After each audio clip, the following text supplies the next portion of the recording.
रामकृष्ण हरी.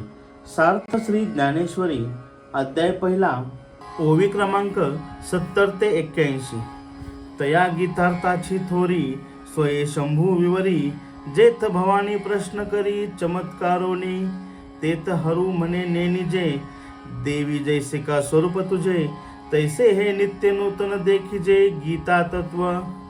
हा वेदार्थ सागरू जया निद्रिताचा घोरू, स्वये श्री सर्वेश्वरू प्रत्यक्ष अनुवादला, ऐसे जे अगाध जेथ वेळावती वेद, तेथ अल्पमी मतिमंद काय होय.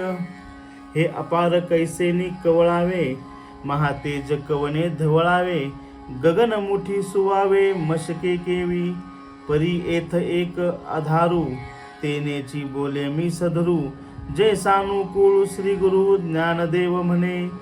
एरवी तरी मी मूर्खू, जरी जाहला अविवेकू, तरी संत कृपादिकू सोज्वळ असे, लोहाचे कनक होये हे सामर्थ्य परिसीच आहे, की मृत ही जीवित लाहे अमृत सिद्धी.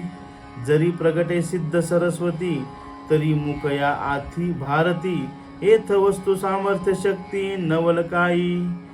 का जया ते कामधेनु माये, तयासी अप्राप्य काही आहे, म्हणून मी प्रवर्तोला हे ग्रंथी ये.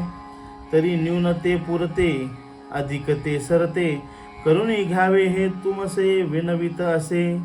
आता देई जे अवधान, तुम्ही बोलविल्या मी बोलेन, जैसे चेष्टे सूत्राधीन दारू यंत्र. अर्थ, गीतेची थोरवी. एकदा भगवान शंकरांनी गीतेची थोरवी सांगितली. ते शब्द ऐकून पार्वतीला आश्चर्य वाटले व ती म्हणाली, आपण गीतेची महती विस्तारपूर्वक सांगा. भगवान शंकर म्हणाले, गीतेचे महत्त्व मी पूर्णपणे सांगू शकत नाही किंवा जाणू शकत नाही. पार्वती, तुझे स्वरूप जसे नित्य नूतन आहे, तसे गीतार्थ हा नित्य नूतन आहे.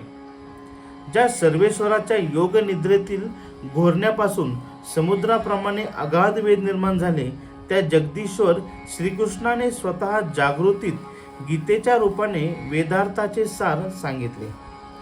असे हे गीताशास्त्र अगाध गहन आहे. या कामी वेदांचीही मती कुंठित होऊन जाते. मी तर लहान आहे, माझी बुद्धी अल्प आहे, मी तरी कसे सांगणार.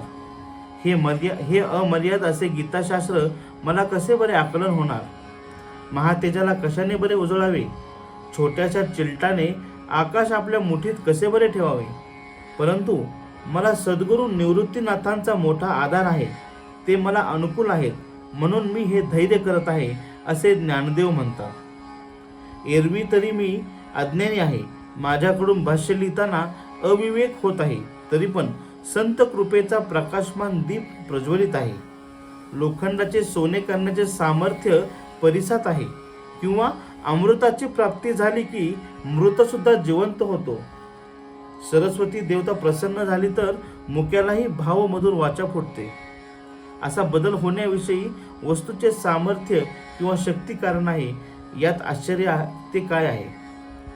ज्याची आई कामधेनू आहे, त्याला या जगात दुर्लभ असे काही नाही. म्हणून मी या गीता ग्रंथावर भाष्य करण्यास प्रवृत्त झालो.